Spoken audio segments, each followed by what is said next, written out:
أعوذ بالله السميع العليم من الشيطان الرجيم. بسم الله الرحمن الرحيم. الحمد لله رب العالمين والصلاة والسلام على رسول الله وعلى آله وصحبه ومن تبعه ووالاه.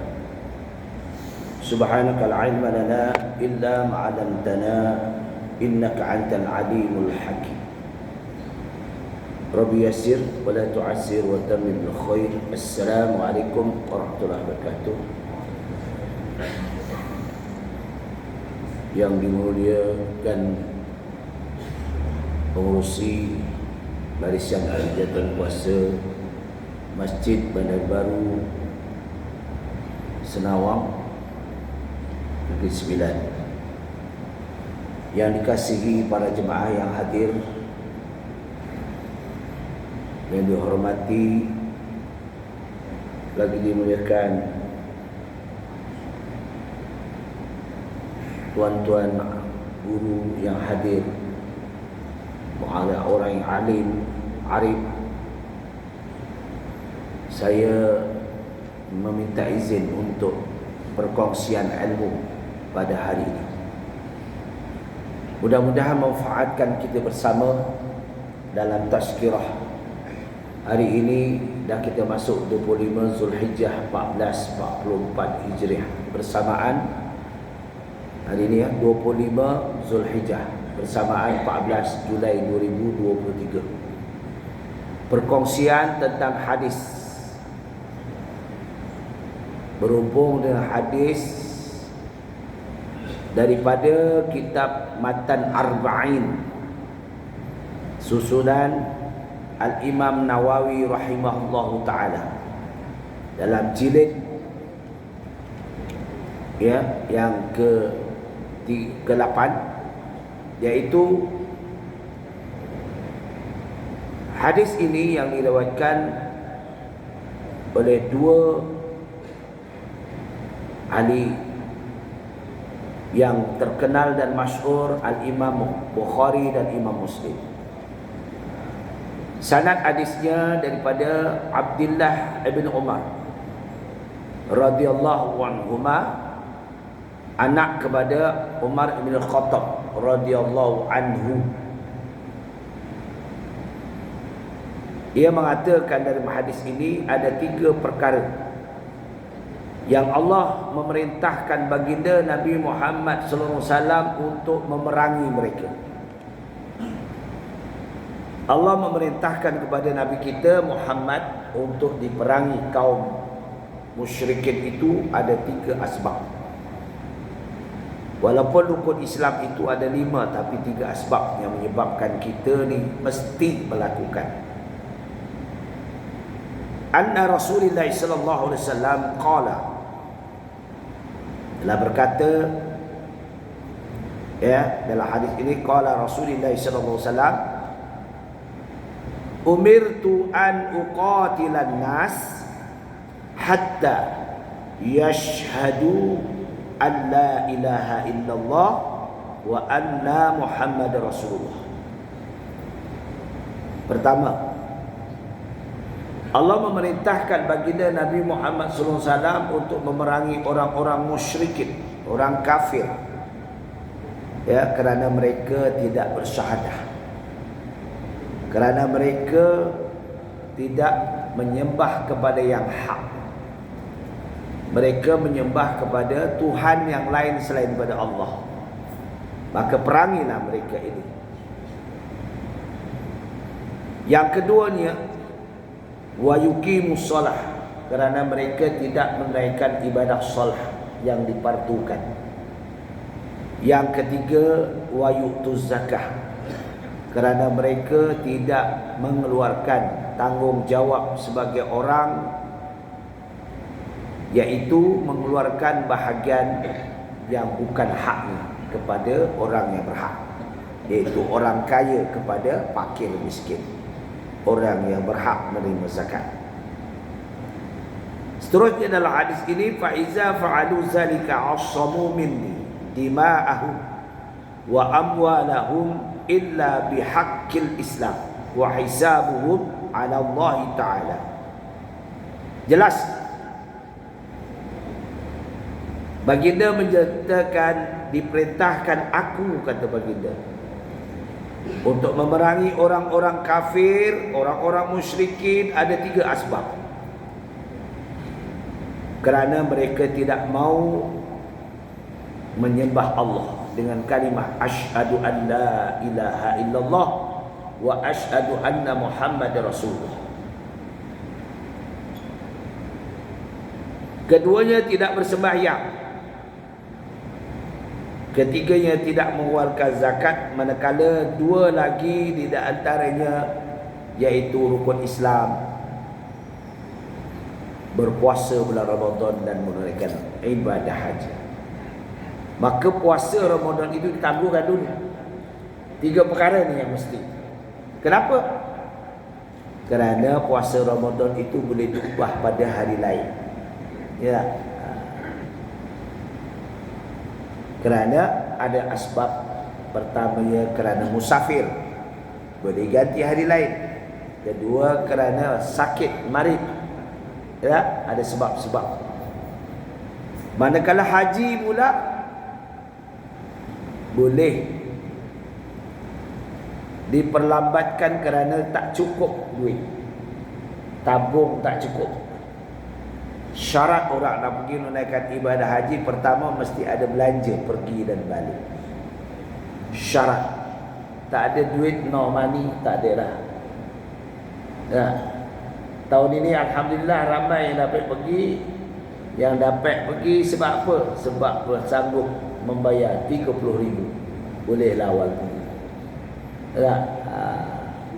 Dipermudahkan. Jadi ini keuntungan. Sebab itu ramai yang boleh pergi. Alhamdulillah. Kenapa? Kalimah syahadah ini menjadikan utama bagi kita. Ketiga-tiga rukun Islam ini mempunyai pengertian yang cukup kuat dan asas penting dalam martabat hukum, dalam ketinggian syiar Islam yang sejati. Kerana mereka ketiga-tiga ini ada hikmah. Ya, ada hikmah. Hikmah kalimah la ilaha illallah Muhammadar Rasulullah ialah asas ketulinan jati diri dengan penciptanya, dengan melahirkan kesungguhan pengakuan ikrar. Sebab itu iman itu keyakinan kita dalam memeluk agama Islam mesti ada keyakinan, iman, pengakuan kalimah asyhadah la ilaha illallah Muhammadur Rasulullah. Siapa saja nak memulakan dengan agama Islam itu mesti dimulakan dengan syahadah. Inilah perjuangan supaya kita perkenalkan kalimah Allah la ilaha illallah Muhammadur Rasulullah walaupun kepada non-Islam. Baik itu pengalaman saya semasa bertugas di luar negara, diutamakan saya pergi bersama bahagian dakwah, pergi rumah-rumah panjang untuk perkenalkan kalimah syahadah. Tak heran kalimah ini diperkenalkan pada mereka supaya mereka dapat membezakan apa yang benar, apa yang salah. Kerana mereka tidak ada pegangan agama. Ya, seperti bangsa Iban semasa itu tidak ada pegangan agama. Bahasa Murut tak ada pegangan agama. Mereka tahu hidup, makan, tidur. Ya, hidup, makan, tidur.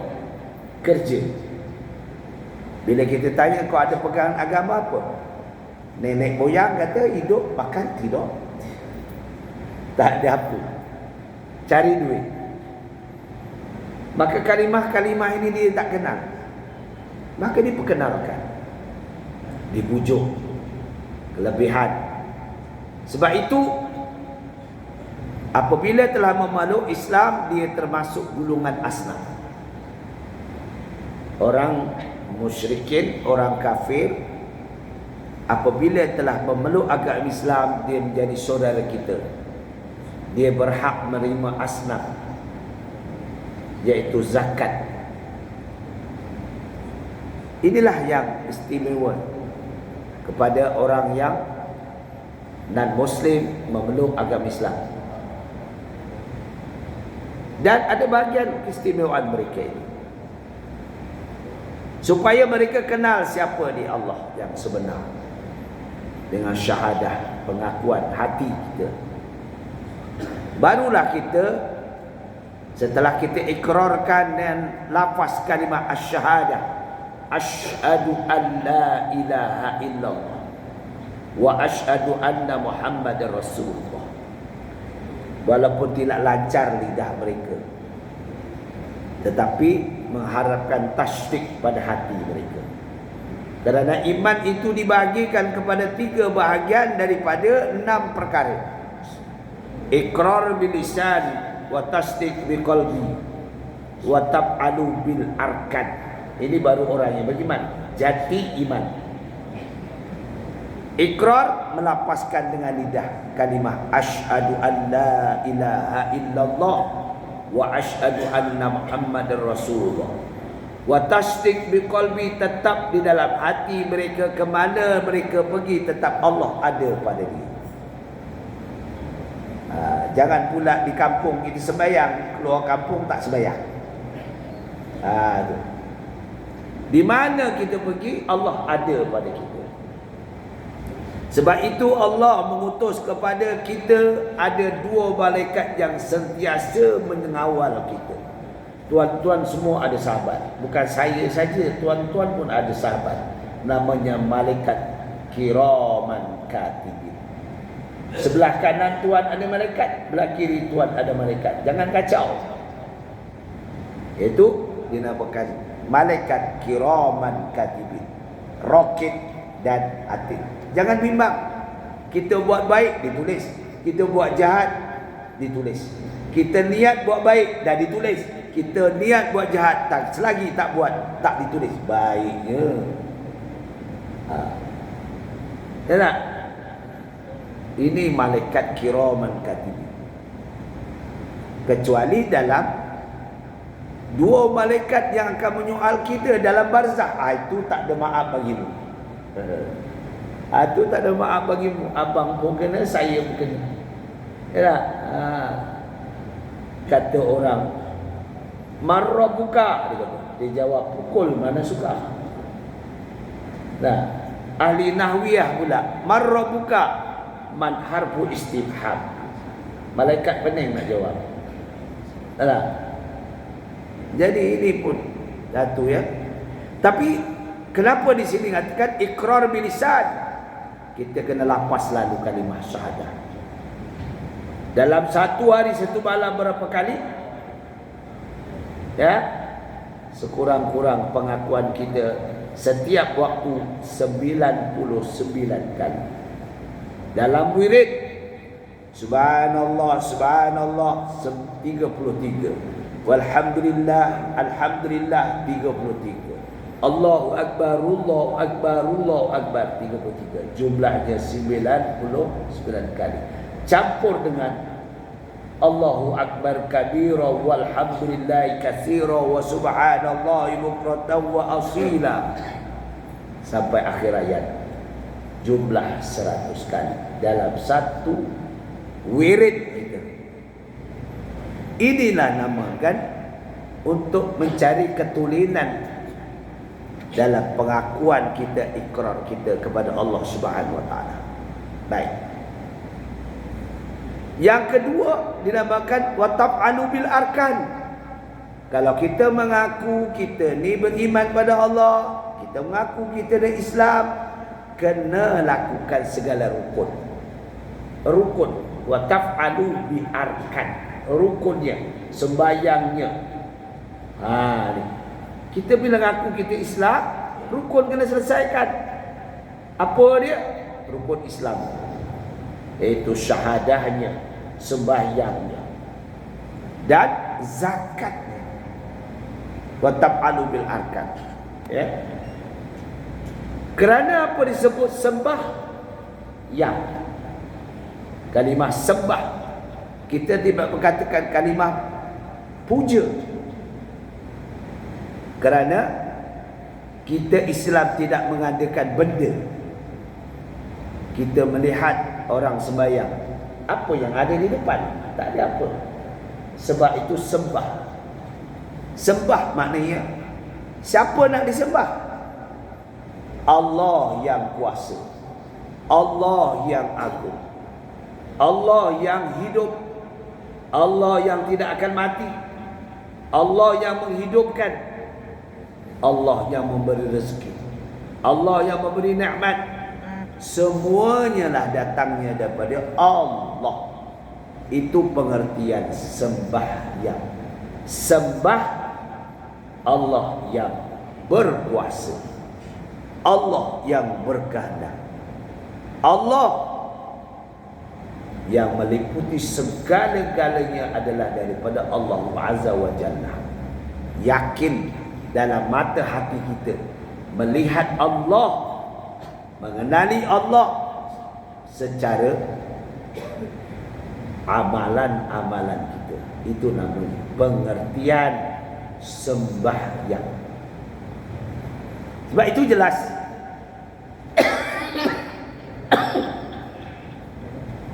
perkataan sembahyang saja ada mempunyai ciri-ciri utama di dalam penyembahan hamba kepada pencipta. Ada ciri-ciri. Ya. Sebab itu Allah menjelaskan dalam surah Al-Mu'minun, qad aflahal mu'minun. Sesungguhnya telah berjayalah bagi orang yang beriman. Ada orang beriman tidak berjaya. Ya, kau beriman? Ya, aku beriman. Ada Allah? Ada, percaya. Kenapa tak sembahyang? Sekaranglah aku sihat lagi, muda lagi. Ada. Pengakuannya tidak jelas, tidak diikuti dengan pelaksanaan. Ciri-ciri utama perlu kita ada dalam penjelasan kepahaman.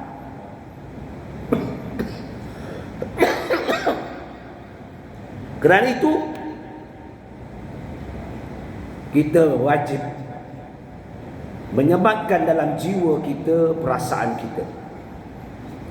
Dalam kalimah qad aflahal mu'minun, berjayalah orang beriman, allazina hum li salatihim khashi'un. Apa kiranya dia dapat melaksanakan sembahyang itu dengan khusyuk. Wallazi anil mu'ridun, apa kiranya dia boleh meninggalkan perkara yang dilarang oleh Allah Ta'ala. Wallazi nahum bizakati fa'ilun, apa kiranya dia boleh mengeluarkan sebahagian daripada hartanya untuk zakat kepada orang yang berhak, yang ditumpangkan kepadanya. Wallazina hum li furujihim hafizun, apa kiranya ia menjaga keturunan zuriat nasabnya dengan mentauhidkan Allah Subhanahu wa taala. Kerana kita diamanah oleh Allah. Kita mempunyai zuriat, itu amanah yang Allah bagi kepada kita. Sebab tugasan kita untuk mendidik, mengajar, mengasuh, mentarbiah, supaya generasi keturunan nasab kita adalah orang yang terbaik, uswatun hasanah, boleh mengikuti cara hidup. Manakala zakat, berbagai-bagai pengertian yang jelas, mudah dipahami. Pengertian zakat ialah Islam suatu yang wajib. Pada umat Islam suatu perkara yang wajib dikeluarkan sebagai tanggungjawab hamba supaya saling santun menyantuni sesama hamba umat Islam dengan kalimah hablum minallah wa hablum minannas. Kerana kita mengeluarkan zakat itu hubungan kita dengan Allah, hubungan kita sesama manusia. Bila kita mengeluarkan bahagian kita kepada yang berhak, kita cari dulu keluarga mara kita yang tengok dia kurang berkemampuan. Kita tak sama tuan-tuan. Ada simpulan tu pendapatan ni tak banyak, tapi rezekinya anak ramai. Pendapatannya kerja sebagai kerani saja. Suaminya kerja buruh kasar, tapi anaknya setahun dua. Allah Rabbi. Rezeki itu nikmat. Ya, setahun dua. Kalau setahun dua, alhamdulillah. Ada setahun tiga. Kalau kena 5 tahun dah berapa? Tu rezeki. Ada satu hamba Allah jumpa dengan saya, minta taknikkan anak dia. Ustaz, tolong taknikkan. Saya taknikkan anak dia. Kata ustaznya, nak ni anak keberapa ni? Anak semua lelaki ustaz, boleh main bola. Tetapi semuanya, ya, alhamdulillah lelaki. Ini anak yang ke-6 ustaz. Muda lagi, baru umur 27 tahun. Bertuah kamu. Tak? Rezeki. Pendapatan tak semandang. Tak? Dia seorang kerja. Itulah yang kita patut tangani. Kita bantu. Ya tak? Sebab itu pendapatan hanya setakat sebagai bilal ratib saja. Ya. Bantu dia. Anaknya sekolah semua, budak sekolah. Sekarang ni RM1 tak cukup. Ya, tanya Tuan Bilal, cucu berapa orang? Tak cukup. Kalau dulu 50 sen cukup. Tak, saya ingat lagi 50 sen. Beli keropok ibu, keropok ubi 20 sen. Sekarang keropok ubi RM1. Apa nak makan? Jadi itu rezeki. Jadi kita tangani mereka. Kita santuni mereka. Ya. Terutama keluarga kita yang terdekat. Sepupu sakat kita yang susah kita tengok. Kemudian keduanya, letak kepada jiran kita, jiran tetangga kita. Ketiganya kepada masyarakat sekeliling kita. Ini tanggungjawab. Bukan kau cari duit lah, aku kaya, aku usaha dulu. Bukan. Allah tumpang kat kita.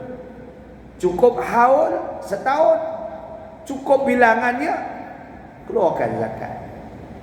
Sekarang simpanan zakat kalau tak 20,000 tak keluar zakat. Kalau dulu 13,000, 12,000 dah kena zakat. Sekarang 20,000 baru keluarkan zakat disebabkan keadaan ekonomi. PPZ kita keluarkan setelah kita genap setahun. Ini hak. Sebab itu Allah SWT memerintahkan baginda Rasulullah SAW supaya memerangi mereka yang dekil, mereka yang bakhil, mereka yang kedekut. Sebagaimana berlaku di zaman Abu Bakar As-Siddiq radhiyallahu an dalam pemerintahan dia sebagai khalifah pertama. Diperangi orang-orang yang tidak kedekut mengeluarkan zakat. Orang yang dekil diperangi. Ini tanggungjawab. Kalau mereka yang kaya, kena sentuh, santuni mereka, keluarkanlah zakat. Ya tak? Ini duit saya dia. Jangan. Dia tumpang aja. Allah akan persoalkan. Firman Allah Subhanahu wa taala dalam surah Al-Baqarah ayat 152. Waskuruni askurkum washkuruli wala takfur. Oleh itu ingatlah kamu kepada aku, kata Allah, dengan mematuhi hukum-hukum undang-undang yang kuberikan kepada kamu, supaya aku dapat membalas kamu dengan kebaikan. Dan bersyukurlah kamu kepada aku, dan janganlah kamu kufur akan nikmat-nikmatku. Jangan kufur apa yang ada. Nikmat kita tuan-tuan yang paling spesial, nikmat sedap makan. Betul tak? Makan terhidang tapi tak lalu nak makan, tak ada nikmat, habis, tak guna pun. Ya tak? Ini bila ada makanan kita, nikmat yang paling spesial kita, sedap makan, dengan dimulakan kalimah doa kita terima kasih kepada Allah. Inilah nikmat yang paling spesial. Nikmat makan, nikmat sehat, nikmat keluarga yang sakinah, keluarga bahagia, keluarga yang menyantuni. Sebab itu doa kita, Rabbana hab lana min azwajina wa zurriyyatina qurrata a'yun waj'alna lil muttaqina imama waj'alna lil muttaqina imama waj'alna lil muttaqina imama. Jadikanlah aku ini pemimpin yang terbaik. Kita ni semua pemimpin, bukan pemimpin negara, kita ni pemimpin. Sebab itu kalimah ujung dalam doa waj'alna lil muttaqina imama, barulah ada qurrata a'yun, sejuk mata memandang tengok anak kita solat. Ini tengok anak silat. Maghrib di mana, zuhur di mana, asar di mana, wallahu a'lam. Ya tak? Tambah-tambah pula, Assalamualaikum, ini Tuan Haji Ahmad. Ya, minta Tuan Haji Ahmad datang ke balai. Kenapa? Anak tuan, sebut bila anak tuan ada masalah, itu nikmat kita sudah kurang, kerana kita tak menyantuni semasa kecil. Kita tarbiyah anak-anak kita. Kadang-kadang susah nak mendidik anak ni. Kalau kita tidak daripada kecil, Rasulullah didik anak cucunya dalam usia 7 tahun ke 10 tahun, suruh solat. Biar kita anak marah, anak tak lari rumah kalau umur 10 tahun. Betul tak? Jumpa anak kita umur 15 tahun, kita siram dengan air. Oh, bangun sembahyang. Menyepak ada, lari di rumah. Tapi kalau 10 tahun, 7 tahun, bangun sembahyang, ambil air, cucuk baru, curah ke badannya, hujan gitu, sembahyang. Memanglah budak, kalau kita nak tarbiyah, kita kena intai dia sembahyang. Kadang-kadang tahu dah tahiyat akhir dah. Ya tak? Saya pun ada anak macam tu, intai dia sembahyang tak sembahyang. Ya, sebagai ayah ni, penjaga peribadi sebagai ibu tengok sembahyang tak sembahyang, intai. Tahu-tahu dia dah sujud tahiyat akhir dah. Assalamualaikum warahmatullahi. Kau sembahyang ke tidak? Sembahyang dah. Tahu-tahu tahiyat akhir tadi, ya ke? Sembahyang balik. Tunggu dia. InsyaAllah kalau kita tarbiyah, biar bersabar.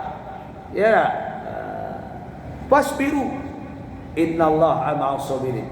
Kan ada, ya ayyuhallazina amanu ista'inu bis-sabri was-salah innallaha ma'as sabirin. Ada dalam Al-Quran.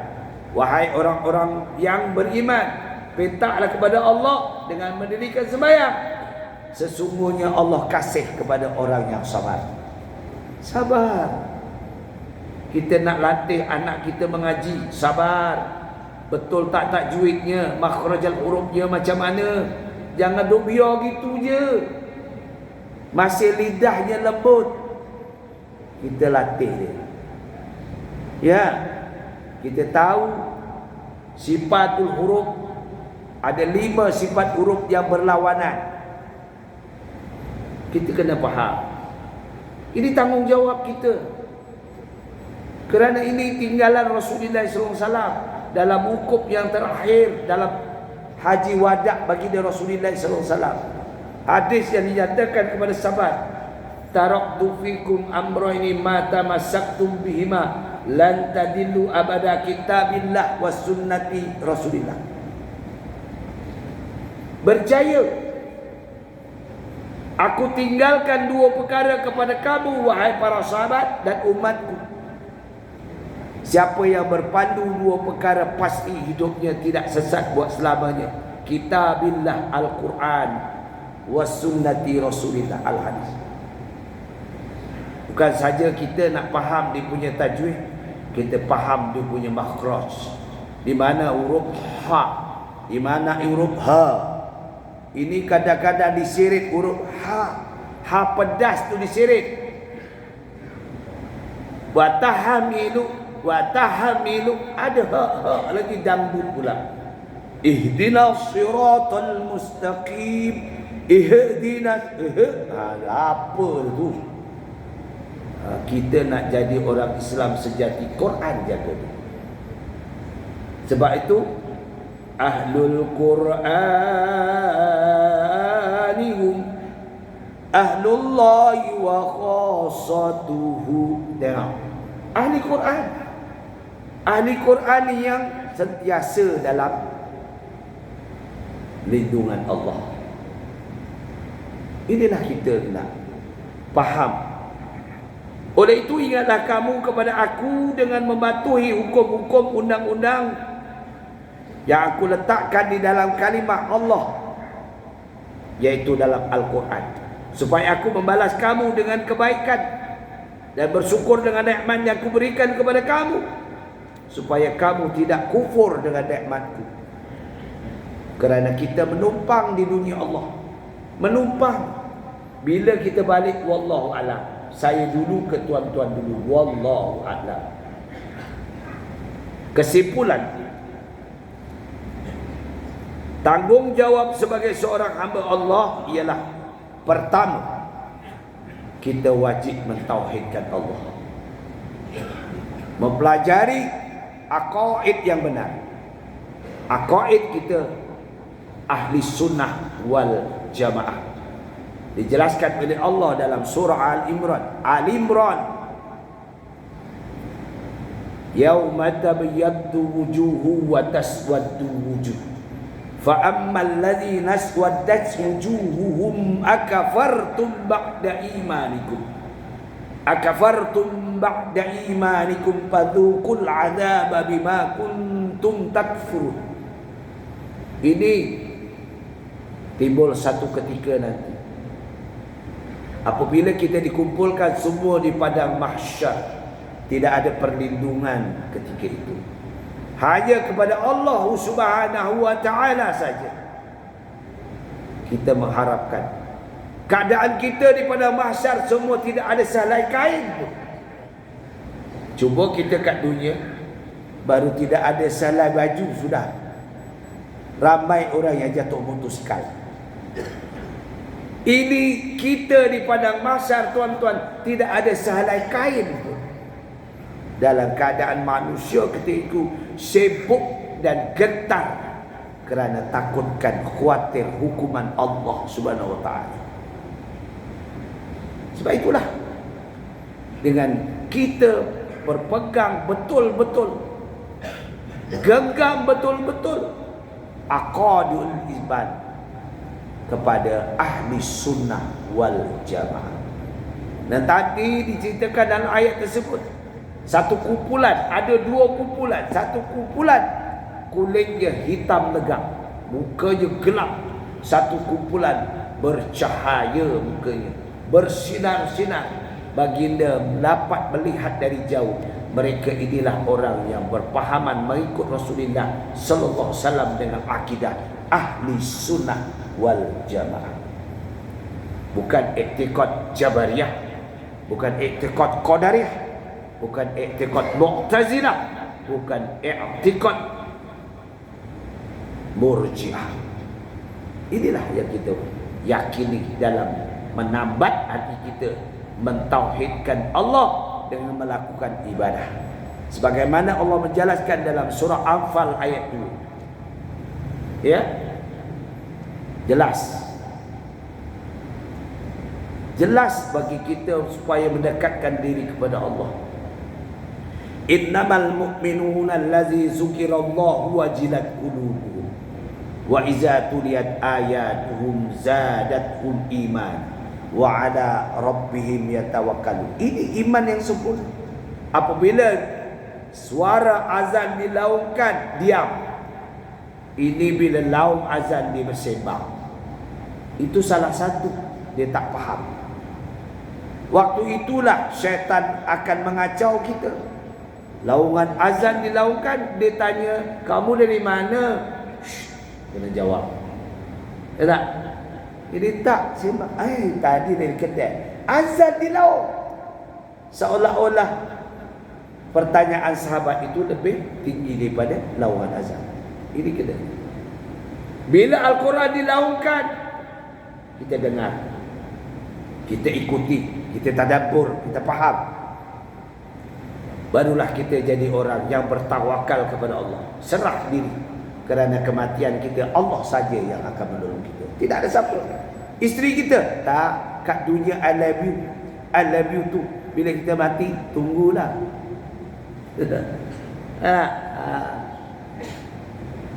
Jadi harta berjuta semua tak akan diberi pada kita. Akan tinggal, akan bergaduh.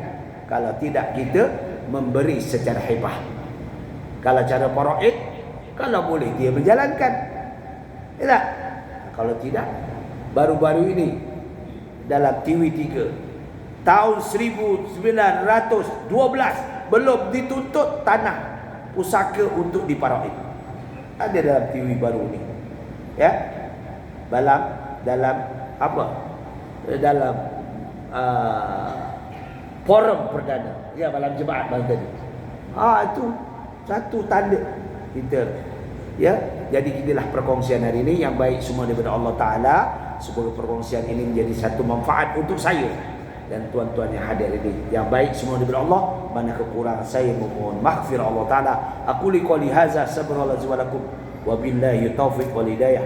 Wassalamualaikum warahmatullahi wabarakatuh.